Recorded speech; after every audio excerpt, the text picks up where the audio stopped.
हनुमान जी अशोक वाटिका में। हनुमान जी सीता की खोज के अपने निश्चय पर अडिग हो गए। उन्होंने प्रण कर लिया कि जब तक मैं यशस्विनी श्री रामपत्नी सीता का दर्शन न कर लूंगा तब तक इस लंकापुरी में बारंबार उनकी खोज करता ही रहूंगा। इधर यह अशोक वाटिका दृष्टिगत हो रही है, जिसके भीतर अनेक विशाल वृक्ष हैं। इस वाटिका में मैंने अभी तक अनुसंधान नहीं किया है, अतः अब इसी में चलकर जनक कुमारी वैदेही को ढूंढना चाहिए। वह अशोक वाटिका चारों ओर से ऊंचे पर्वतों से घिरी हुई थी। अतः वाटिका के भीतर जाने के उद्देश्य से हनुमान जी उसकी चहारदीवारी पर चढ़ गए। चहारदीवारी पर बैठे हुए उन्होंने देखा कि वहाँ साल, अशोक, नीम और चंपा के वृक्ष भली भांति खिले हुए थे।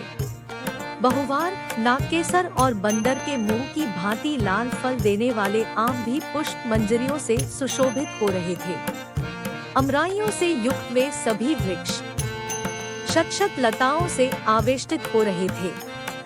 हनुमान जी प्रत्यंचा से छूटे हुए बाण के समान उछले और उन वृक्षों की वाटिका में जा पहुँचे। वह विचित्र वाटिका स्वर्ण और रजत के समान वर्ण वाले वृक्षों द्वारा सब ओर से घिरी हुई थी और नाना प्रकार के पक्षियों के कलरव से गुंजायमान हो रही थी। भांति भांति के विहंगमों और मृगसमूहों से उसकी विचित्र शोभा हो रही थी। वह विचित्र कानों से अलंकृत थी और नवोदित सूर्य के समान अरुण रंग की दिखाई देती थी।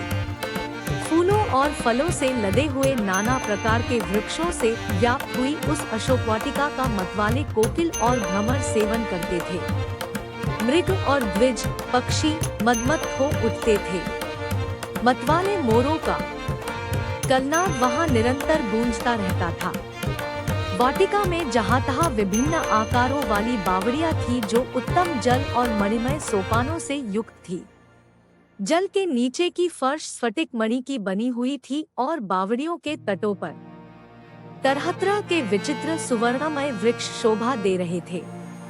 उनमें खिले हुए कमलों के वन, चक्रवाकों के जोड़े, पपीहा, हंस और सारस वहाँ की शोभा बढ़ा रहे थे। उस अशोक वाटिका में विश्वकर्मा के बनाए हुए बड़े बड़े महल और कृत्रिम कानन सब ओर से उसकी शोभा बढ़ा रहे थे।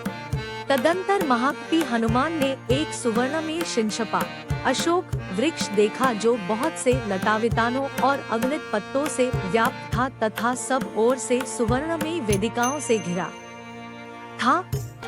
महान वैक्षाली हनुमान जी उस अशोक वृक्ष पर यह सोचकर चढ़ गए कि मैं यहीं से श्री रामचंद्र जी के दर्शन के लिए उत्सुक हुई विदेहनंदिनी सीता को देखूंगा जो दोहक से आतुर हो इच्छानुसार इधर उधर आती होंगी। यह प्रातःकाल की संध्योपासना का समय है और संध्याकालिक उपासना के लिए वैदेही अवश्य ही यहाँ पर पधारेंगी। ऐसा सोचते हुए महात्मा हनुमान जी नरेंद्र पत्नी सीता के शुभागमन की प्रतीक्षा में तत्पर हो उस अशोक वृक्ष पर छिपे रहकर उस संपूर्ण वन पर दृष्टिपात करते रहे। उस अशोक वाटिका में वानर शिरोमणि हनुमान ने थोड़ी ही दूर पर एक गोलाकार ऊंचा 1000 खम्भों वाला गोलाकार प्रासाद देखा जो कैलाश पर्वत के समान श्वेत वर्ण का था। उसमें मूंगे की सीढ़ियां बनी थी तथा तपाए हुए सोने की वेदियां बनाई गई थी। उनकी दृष्टि वहां एक सुंदरी स्त्री पर पड़ी जो मलिन वस्त्र धारण किए राक्षसियों से घिरी हुई बैठी थी। अलंकार शून्य होने के कारण वह कमलों से रहित पुष्करिणी के समान श्रीहीन दिखाई देती थी। वह शोक से पीड़ित, दोहक से संतप्त और सर्वथा क्षीणकाय हो रही थी। उपवास से दुर्बल हुई उस दुखिया नारी के मुंह पर आंसू की धारा बह रही थी। वह शोक और चिंता में मग्न हो दीन दशा में पड़ी हुई थी एवं निरंतर दोहक में ही डूबी रहती थी। काली नागिन के समान कटी से नीचे तक लटकी हुई एकमात्र काली वेणी द्वारा उपलक्षित होने वाली वह नारी बादलों के हट जाने पर नीली वन श्रेणी से घिरी हुई पृथ्वी के समान प्रतीत होती थी। हनुमान जी ने अनुमान किया कि होनो यही सीता है। इन्हीं के वियोग में दशरथ नंदन राम व्याकुल हो रहे हैं।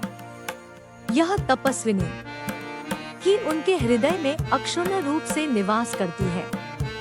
इन्हीं सीता को पुनः प्राप्त करने के लिए रामचंद्र जी ने वाली का वध करके सुग्रीव को उनका खोया हुआ राज्य दिलाया है। इन्हीं को खोज पाने के लिए मैंने विशाल सागर को पार करके लंका के भवन अट्टालिकाओं की खाक छानी है। इस अद्भुत सुंदरी को प्राप्त करने के लिए रघुनाथ जी सागर पर्वतों सहित यदि संपूर्ण धरातल को भी उलट दे तो भी कम है। ऐसी पतिपरायणा साध्वी देवी के सम्मुख तीनों लोकों का राज्य और 14 भुवन की संपदा भी तुच्छ है। आज यह महापतिव्रता राक्षसराज रावण के पंजों में फंसकर असह्य कष्ट भोग रही है। मुझे अब इस बात में तनिक भी संदेह नहीं है कि यह वही सीता है जो अपने देवता तुल्य पति के प्रेम के कारण अयोध्या के सुख वैभव का परित्याग करके रामचंद्र के साथ वन के कष्टों को हंस कर झेलने के लिए चली आई थी और जिसे नाना प्रकार के दोहकों को दो उठाकर भी कभी वन में आने का पश्चाताप नहीं हुआ। वही सीता आज इस राक्षसी घेरे में फंसकर अपने प्राणनाथ के वियोग में सूख सूख कर कांटा हो गई है, किंतु उन्होंने अपने सतीत्व पर किसी प्रकार की आंच नहीं आने दिया। इसमें संदेह नहीं, यदि इन्होंने रावण के कुत्सित प्रस्ताव को स्वीकार कर लिया होता तो आज इनकी यह दशा नहीं होती।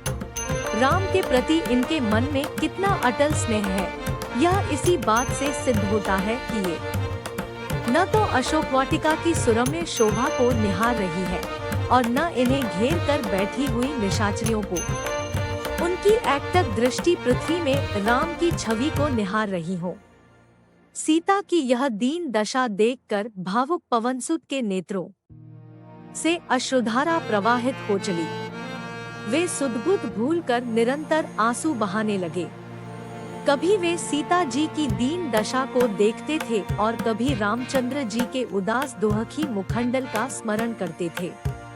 इसी विचारधारा में डूबते उतराते रात्रि का अवसान होने और प्राची का मुखमंडल उषा की लालिमा से सुशोभित होने लगी।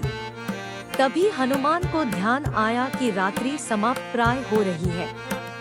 वे चैतन्य होकर ऐसी युक्ति पर विचार करने लगे जिससे वे सीता से मिलकर उनसे वार्तालाप करके उन तक श्री रामचंद्र जी का संदेश पहुंचा सके।